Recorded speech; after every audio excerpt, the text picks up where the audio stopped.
നമുക്കെല്ലാം അറിയാം, ക്രൈസ്തവ കുടുംബത്തിൽപ്പെട്ട കാഷ്യസ് ക്ലേ എന്ന് പറയുന്ന ബോക്സിംഗ് താരങ്ങളിലെ ഇതിഹാസ താരമായി ലോകത്ത് ഇന്നും ജ്വലിച്ചു നിൽക്കുന്ന ഒരു വ്യക്തി. അദ്ദേഹം പിന്നീട് പരിശുദ്ധമായ ഇസ്ലാമിലേക്ക് കടന്നു വരികയുണ്ടായി. അദ്ദേഹത്തിന്റെ ഒരു പരാമർശത്തെ സംബന്ധിച്ചാണ് നമ്മുടെ ഈ സദസ്സിന്റെ പ്രാരംഭം. എൻ്റെ പ്രിയപ്പെട്ട സഹോദരങ്ങൾ, എൻ്റെ ശബ്ദം ശ്രവിക്കുന്ന സഹോദരിമാർ, ഉമ്മമാർ, മുഴുവൻ ആളുകളോടും ഓർമ്മപ്പെടുത്താറുള്ളത്. അദ്ദേഹത്തിനെ സംബന്ധിച്ച് പറഞ്ഞ് വിശാലമായി പരിചയപ്പെടുത്തേണ്ട ആവശ്യമില്ല എങ്കിലും ഞാൻ ഓർമ്മപ്പെടുത്തുന്നു. നമുക്കറിയാം, പ്ലേ ഗ്രൗണ്ടിൽ, തന്റെ ബോക്സിംഗ് റൗണ്ടിൽ 10,000-കണക്കിന് കാണികളെ അത്ഭുത ആവേശത്തേക്ക്, അങ്ങനെയുള്ള ഒരു പ്രപഞ്ചത്തിലേക്ക് കൈപിടിച്ചു കൊണ്ടുപോയി അവിസ്മരണീയമായ പോരാട്ടം കാഴ്ചവെച്ചതിന്റെ പേരിൽ ലോകം മുഴുവൻ, മാനവ സമൂഹം മുഴുവൻ അദ്ദേഹത്തെ പ്രത്യേകമായി സ്നേഹിക്കുകയുണ്ടായി. ഒരു പ്രത്യേകമായ ബോക്സിംഗ് താരമായിരുന്നു. മനധൈര്യവും കേവലം ഒരു മനുഷ്യന്റെ ശാരീരികമായ ശക്തിക്കപ്പുറം ഒരു മനോധൈര്യവും ഒരു പ്രത്യേകമായ പാഠവും അദ്ദേഹത്തിനുണ്ടായിരുന്നു. അദ്ദേഹത്തെ ഒരുപാട് ആളുകൾ ബഹുമാന പുരസ്സരമായി അദ്ദേഹത്തെ സ്വീകരിച്ചെങ്കിലും ആ നാണയത്തിന്റെ മറുവശം അദ്ദേഹം കറുത്ത വർഗക്കാരനായതിന്റെ പേരിൽ പല വെള്ളക്കാരുടെ ഇടയിലും അദ്ദേഹം അവമതിക്കപ്പെട്ടിരുന്നു. വേണ്ട ബഹുമാനങ്ങൾ കിട്ടിയില്ല എന്ന് മാത്രമല്ല, ആക്ഷേപത്തിന്റെ തീച്ചൂളയിൽ അദ്ദേഹം അകപ്പെട്ടുപോയ പല സന്ദർഭങ്ങളും വേദനയോടെ അദ്ദേഹം ഓർക്കുകയാണ്. അദ്ദേഹത്തിന് കിട്ടിയ മെഡലുകൾ, അദ്ദേഹത്തിന് കിട്ടിയ പുരസ്കാരങ്ങൾ, അദ്ദേഹത്തിന് കിട്ടിയ ഉന്നതമായ ഷീൽഡുകൾ, ആ ഷീൽഡുകളുമായി അദ്ദേഹം ഒരു നദിയുടെ തീരത്തുകൂടി നടന്നു പോവുകയായിരുന്നു. കറുത്ത വർഗക്കാരനായ ലോകത്തിന്റെ ഇതിഹാസമായ കാഷ്യസ് ക്ലേ എന്ന് പറയുന്ന ആ സഹോദരൻ നദിയുടെ തീരത്തുകൂടി നടന്നു പോകുമ്പോ അദ്ദേഹത്തിന് വല്ലാത്ത ദാഹമുണ്ടായി. പരിസരത്തൊരു കട കണ്ടു. ആ കടയിലേക്ക് കടന്നു ചെന്നുകൊണ്ട് ഒരൽപ്പം കുടിക്കാൻ വെള്ളം തരണമെന്ന് ആവശ്യപ്പെടുകയാണ്. ഒരൽപ്പം വെള്ളം വേണം, കുടിക്കാൻ വെള്ളം വേണമെന്ന് ആവശ്യപ്പെട്ടു. ആ കടക്കാരൻ നോക്കുമ്പോ കറുത്ത വർഗത്തിൽപ്പെട്ട, നീഗ്രോ വർഗത്തിൽപ്പെട്ട ഒരാൾ വന്ന് വെള്ളക്കാരനായ എന്റെ മുമ്പിൽ നിന്ന് വെള്ളം ചോദിക്കുകയോ എന്ന വല്ലാത്ത ധാർഷ്ട്യഭാവത്തോടെ അദ്ദേഹത്തിന് വെള്ളം തരൂല്ല എന്ന് പറഞ്ഞത് മാത്രമല്ല, കടയുടെ മുമ്പിൽ നിന്ന് ദുസ്സഗുണമേ മാറി നിൽക്കൂ എന്ന് ആട്ടിപ്പായിപ്പിച്ചപ്പോൾ അദ്ദേഹത്തിന്റെ കയ്യിലിരിക്കുന്ന, അദ്ദേഹം ആവേശത്തോടെ കൊണ്ടു നടന്ന തന്റെ മെഡലുകളും ഷീൽഡുകളും ഒരു നോക്ക് നോക്കിയിട്ട്, എന്തിനാണ് ഈ മെഡലുകളും ഷീൽഡുകളും? ലോകം എന്നെ ഒരു ഭാഗത്ത് ആദരിക്കുമ്പോൾ ഒരിറ്റ് പച്ചവെള്ളം തരാതെ എന്നെ മാറ്റി നിർത്തപ്പെടുന്ന വെള്ളക്കാരന്റെ മുമ്പിലൂടെ, വർണ്ണവരുടെ മുമ്പിലൂടെയാണ് ഞാൻ ജീവിക്കുന്നത് എന്ന് വല്ലാത്ത വേദനയോടെ കണ്ണീരൊഴുക്കിക്കൊണ്ട് മുന്നോട്ട് പോയപ്പോ പരിസരത്തതാ പരിശുദ്ധമായ ഒരു പള്ളി മിനാരത്തിൽ നിന്നും വാങ്ങി കേൾക്കുകയാ, അല്ലാഹു അക്ബർ, അല്ലാഹു അക്ബർ.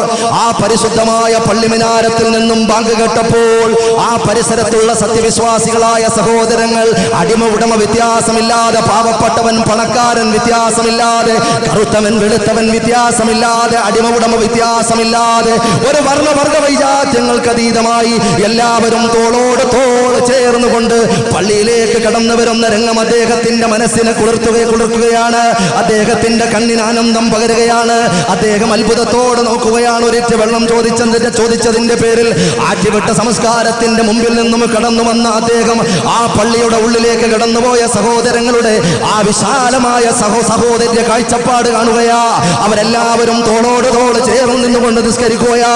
അവർ അല്ലാഹു അക്ബർ എന്ന് കൈകെട്ടുമ്പോ, ഉടമയായ തമ്പുരാന്റെ മുമ്പിൽ ഒന്നുപോലെ നിൽക്കുമ്പോ, അവിടെ ഒരു വ്യത്യാസമില്ലാതെ പടച്ചവന്റെ മുമ്പിൽ സാഷ്ടാംഗം ചെയ്യുമ്പോ ഓരോ കർമ്മങ്ങളും കണ്ടു നിന്ന് അദ്ദേഹത്തിന്റെ കണ്ണ് നിറഞ്ഞുപോയി എന്ന് മാത്രമല്ല, അദ്ദേഹത്തിന് ലോകം കൊടുത്ത അംഗീകാരവും ഷീൽഡും ആ ട്രോഫികളും എല്ലാം ആ നദിയിലേക്ക് വലിച്ചെറിയുകയാ.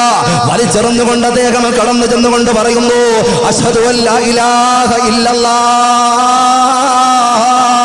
വ അശ്ഹദു അന്ന മുഹമ്മദർ റസൂലുള്ളാഹ്.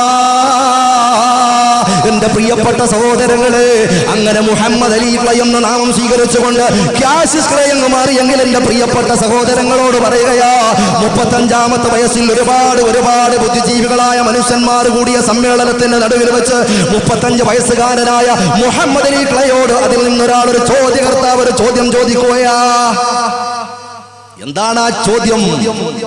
എന്താണ് ആ ചോദ്യം? എന്റെ പ്രിയപ്പെട്ട സഹോദരങ്ങളെ, നിങ്ങൾ ഈ ബോക്സിൽ നിന്നും നിങ്ങൾ വിരാമം കുറിച്ചാൽ, നിങ്ങൾ ഈ ബോക്സിംഗിൽ നിന്നും നിങ്ങൾ വിരാമം കുറിച്ചാൽ, നിങ്ങൾ റിട്ടയർഡ് ആയി കഴിഞ്ഞാൽ നിങ്ങൾ അടുത്ത പരിപാടി എന്താണെന്നാ ചോദിക്കുന്നത്. എന്റെ പ്രിയപ്പെട്ട സഹോദരങ്ങൾ, കലയെയും കായികത്തെയും സ്നേഹിക്കുന്ന സഹോദരങ്ങൾ, അതിരുവിട്ട സ്നേഹങ്ങളോടെ മുൻപോട്ട് പോകുന്ന സഹോദരങ്ങൾ, ഞാൻ നിങ്ങളുടെ മുന്നിൽ വെക്കുന്നത് ലോകത്തിന്റെ കായിക പ്രേമികളുടെ ഹൃദയത്തിൽ ഇടം പിടിച്ച ഏറ്റവും വലിയ ബോക്സിംഗ് താരത്തിന്റെ മറുപടിയായിരുന്നു. എന്റെ ശിഷ്ടകാലം എന്ത് ചെയ്യുമെന്ന് മുഹമ്മദ് അലി ക്ലയോട് ചോദിച്ചപ്പോ മുഹമ്മദ് അലി ക്ലേ പറഞ്ഞ മറുപടി എന്താ? അദ്ദേഹം പറയുന്നു, എനിക്കൊരൊറ്റ വാക്കിൽ ഉത്തരം പറയാൻ സാധിക്കുകയില്ല, എനിക്ക് നിങ്ങൾ തുച്ഛമായ വാക്കുകൾ പറയാനുള്ള സാവകാശം നൽകണമെന്ന് പറഞ്ഞപ്പോ സന്തോഷത്തോടെ നിങ്ങൾ പറഞ്ഞുകൊള്ളുക എന്ന് സദസ്യർ പറയുമ്പോ അദ്ദേഹം മനസ്സ് തുറക്കുകയാ. ഒരു മനുഷ്യന്റെ ജീവിതത്തിൽ പകുതി ഭാഗവും അവൻ ഉറങ്ങി തീർക്കുകയാ, മറ്റു ഭാഗങ്ങൾ അവൻ അവന്റെ അന്നം അന്വേഷിച്ചു കൊണ്ടുപോവുകയാ, മറ്റു ഭാഗങ്ങൾ അവൻ പഠനത്തിന് വേണ്ടി വിനിയോഗിക്കുകയാ, മറ്റു ഭാഗങ്ങൾ തൊഴിൽ സംബന്ധമായി ചെയ്യുകയാ. അങ്ങനെ മാനവിക മനുഷ്യരാകുന്ന സമൂഹം ചെയ്യുന്ന, കളഞ്ഞു പോകുന്ന, ഓർമ്മിക്കാതെ കടന്നു പോകുന്ന സമയങ്ങളെ സംബന്ധിച്ച് അത്രയും ജനങ്ങളുടെ ബുദ്ധിജീവികളുടെ മുമ്പിൽ വെച്ച് മുഹമ്മദ് അലി ക്ലേ ഓർമ്മപ്പെടുത്തുകയാ. അങ്ങനെ പറന്ന് അവസാനമായി സിട്ടാവാകുന്ന ഉടമസ്ഥനായ തമ്പുരാൻ ജല്ല ജലാലായ അദീമായ റബ്ബുൽ ഇസ്സത്തിനെ കുറിച്ച് പറയുകയാ. ഞാനൊരു ഉടമസ്ഥനെ വിശ്വസിച്ചിരിക്കുന്നു, ഞാനൊരു തമ്പുരാനെ വിശ്വസിച്ചിരിക്കുന്നു, അവന്റെ ശിക്ഷകളെ ഭയപ്പെടുന്നു, അവൻ തരുന്ന അനുഗ്രഹങ്ങളെ സന്തോഷത്തോടെ സ്വീകരിക്കാനും ഞാൻ സജ്ജമായി കൊണ്ടിരിക്കുകയാ. എന്നിട്ട് അദ്ദേഹം ഒരു ഉദാഹരണം പറയുന്നു. എന്റെ പ്രിയപ്പെട്ട സഹോദരങ്ങളെ, എന്റെ ശബ്ദം ശ്രവിക്കുന്ന മുഅ്മിനീങ്ങളെ ആലോചിക്കണം.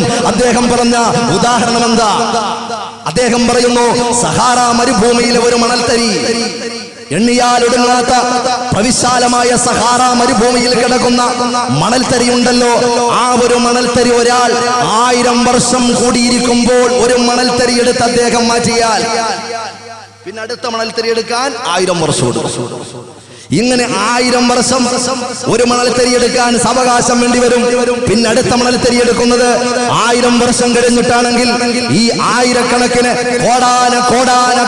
കോടാന മണൽത്തരികൾ അദ്ദേഹം കാലം പോലും തീർന്നു പോയാലും എടുത്തു തീരാൻ പറ്റാത്ത രൂപത്തിലുള്ള മണൽത്തരികൾ എടുത്തു തീർന്നാലും അള്ളാഹു കൊടുക്കുന്ന ശിക്ഷ, ആ ശിക്ഷ തീരുകയില്ല. വല്ലാത്ത ശിക്ഷയാണ് അവൻ നൽകുന്ന അനുഗ്രഹം, ആ അനുഗ്രഹവും തീരുകയില്ല എന്ന് സദസ്യരെ കൊണ്ട് മുഹമ്മദ് അലി ക്ലേ പറയുമ്പോ, എന്റെ പ്രിയപ്പെട്ട സഹോദരങ്ങളെ, ഞാൻ എന്തിനാണിത് പറഞ്ഞത്? നമ്മുടെ സമയത്തിന്റെ വിലയും നിലയും അമൂല്യമായ സാഹചര്യവും മനസ്സിൽ